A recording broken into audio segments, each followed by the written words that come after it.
Next question, which narrative poem of Wordsworth written initially in 1807 से 1808 is set during the rising of the north in 1569? To the cuckoo, the excursion 1814, Laodamia 1815 to 1845, the white doe of Rylstone 1815। Correct answer है यहाँ पे D, the white doe of Rylstone 1815। Next question, Wordsworth poem Peter Bell finally publish in April 1819 में। Wordsworth की जो poem है Peter bell वो आखिरकार publish हुई है 1819 में। Is dedicated to his friend, वह अपने मित्र को डेडिकेटेड है। रॉबर्ट साउथे हैं, एस.टी. कॉलरेज हैं, सर वॉल्टर स्कॉट हैं, डोरोथी वर्ड्सवर्थ हैं।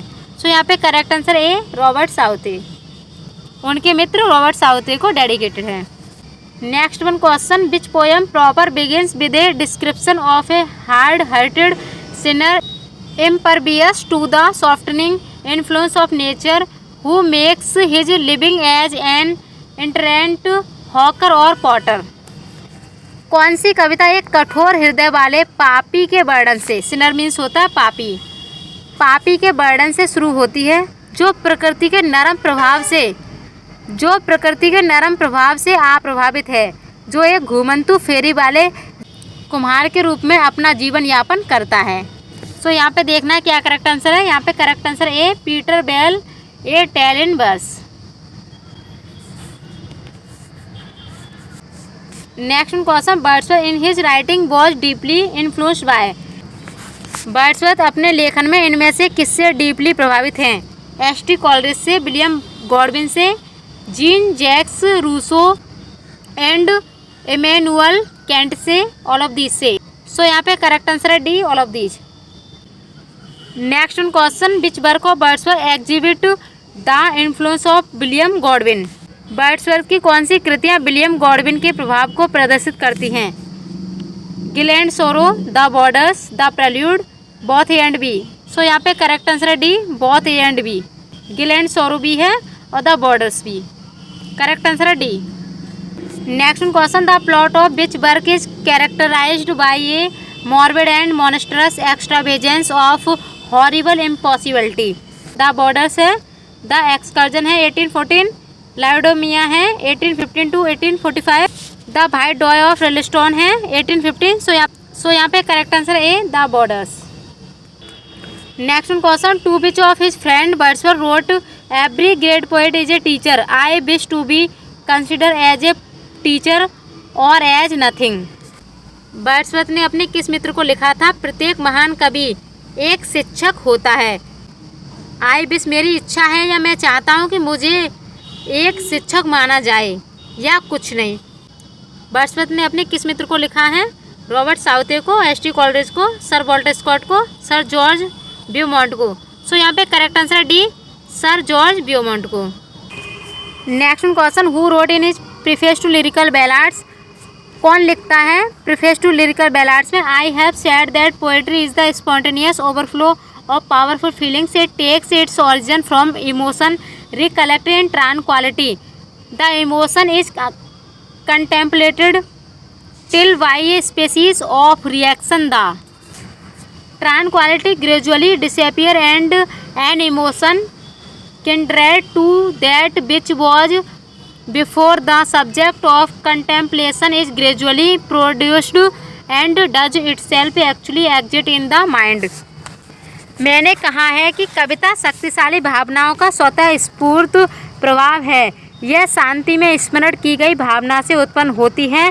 भावना का चिंतन तब तक किया जाता है जब तक कि एक प्रकार की प्रतिक्रिया द्वारा शांति धीरे धीरे गायब नहीं हो जाती और चिंतन के विषय से पहले जो भावना थी उससे संबंधित एक भावना धीरे धीरे उत्पन्न होती है और वास्तव में मन में विद्यमान रहती है।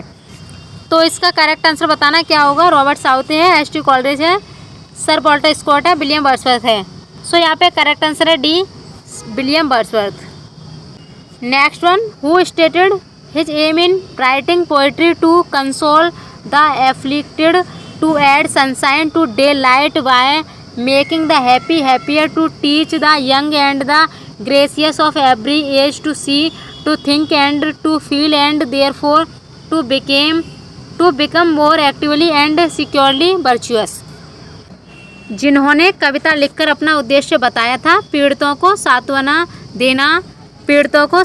देना, खुशियों को और अधिक खुश करके दिन में धूप भरना, हर उम्र के युवा और दयालु लोगों को देखना, सोचना और महसूस करना सिखाना और इस प्रकार अधिक सक्रिय और सुरक्षित रूप से सदाचारी बनना। रॉबर्ट साउथ ने, एस.टी. कॉलरिज ने, सर वाल्टर स्कॉट ने, विलियम वर्ड्सवर्थ ने। सो यहाँ पे करेक्ट आंसर है डी, विलियम वर्ड्सवर्थ ने। Next one, who opined that the poet's task is to break through this crust of custom, remove this film of familiarity and soften these hardened hearts. किसने कहा था कि कवि का कार्य इस रीति रिवाज की परत को तोड़ना, इस परिचय की परत को हटाना तथा इन कठोर हृदयों को नरम बनाना है? किस कवि ने कहा था? रॉबर्ट साउथ ने कहा, एस.टी. कॉलरिज ने कहा, सर वाल्टर स्कॉट ने कहा, विलियम वर्ड्सवर्थ ने कहा। सो यहाँ पे करेक्ट आंसर है डी, विलियम वर्ड्सवर्थ ने। Next question, who has written poetry as I am recommending is as far as is possible a selection of the language really spoken by man. मैं जिस कविता की अनुशंसा कर रहा हूँ वह जहाँ तक संभव है वास्तव में मनुष्यों द्वारा बोली जाने वाली भाषा का चयन है। यह किसने लिखा है? रॉबर्ट साउथ ने, एस.टी. कॉलरिज ने, सर वाल्टर स्कॉट ने, विलियम वर्ड्सवर्थ इन प्रीफेस ने। सो यहाँ पे करेक्ट आंसर है डी, विलियम वर्ड्सवर्थ ने लिखा है इन प्रीफेस में। नेक्स्ट क्वेश्चन, हु राइट्स, कौन लिखता है? Poet is a man speaking to man, a man who has a greater knowledge of human nature and a more comprehensive soul than are supposed to be common among Mankind. कौन लिखता है? कवि वह मनुष्य है जो मनुष्यों से बात करता है, एक मनुष्य जिसके पास मानव प्रकृति का अधिक ज्ञान है तथा अधिक व्यापक आत्मा है, जो कि सामान्यतः मानव जाति में माना जाता है। कौन लिखता है? रॉबर्ट साउथ लिखते हैं, S T. Coleridge, sir Walter Scott, William Wordsworth in preface. So यहाँ पे correct answer D, William Wordsworth लिखते हैं इन प्रीफेस में। Next question, who wrote in preface to lyrical Ballads? Poetry is the most philosophic of all writing, it is so its object is truth, not individual and local but general and operative, not standing upon external testimony but carried alive into the heart by passion, truth which is its own testimony, which gives strength and dignity to the tribunal to which it appeals, receive them। कौन लिखता है preface to lyrical बैलाड्स में? किसने लिखा है? कविता सभी लेखन में सबसे अधिक दार्शनिक है। यह एक ऐसा विषय सत्य है, व्यक्तिगत और स्थानीय नहीं बल्कि जुनून द्वारा हृदय में जीवित किया गया सत्य, जो स्वयं का साक्ष्य है, जो उस न्यायीकरण को शक्ति और दिव्यता प्रदान करता है। From the same tribunal poetry is the image of man and nature, जिससे वह अपील करता है और उन्हें उसी न्यायीकरण से प्राप्त करता है। कविता मनुष्य और प्रकृति की छवि है। किसने लिखा है? रॉबर्ट साउथ ने, एस.टी. कॉलरिज ने, सर वाल्टर स्कॉट ने, विलियम वर्ड्सवर्थ ने। सो यहाँ पे करेक्ट आंसर है डी, विलियम वर्ड्सवर्थ ने। Next question, who wrote in preface to lyrical Ballads? कौन लिखता है प्रीफेस टू लिरिकल बैलाड्स में? Poetry is the breath and final spirit of all knowledge, it is the impassioned expression which is in the countenance of all science. ये किसने लिखा है preface to lyrical बैलाड्स में? Robert south ने, S T. Coleridge ने, sir Walter Scott ने, William Wordsworth ने। So यहाँ पे करेक्ट आंसर है डी, विलियम वर्ड्सवर्थ ने। Next one, the quote there neither is nor can be any essential difference between the language of prose and metrical composition is found in.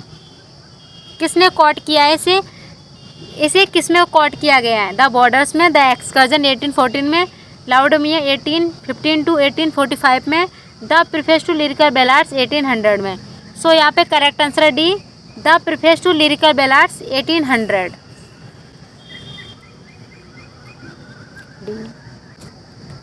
Next और आज का last question, who writes, कौन लिखता है? The knowledge both of the poet and the man of science is pleasure, but the knowledge of one cleaves to us as a necessary part of our natural and unalienable inheritance. The other is a personal and individual acquisition, slow to come to us and by no habitual and direct sympathy, connecting us with our fellow beings. कौन लिखता है? Robert Southey, S T. Coleridge, sir Walter Scott, William Wordsworth. So यहाँ पे correct answer है D, William Wordsworth. आपको comment box में ज़रूर बताना है कि आपको ये वीडियो कैसी लगी है और इसको कंटिन्यू रखा जाए या नहीं रखा जाए। अगर आपको ये वीडियो अच्छी लगी है तो अपने फ्रेंड्स के साथ शेयर करें। Thank you for watching video.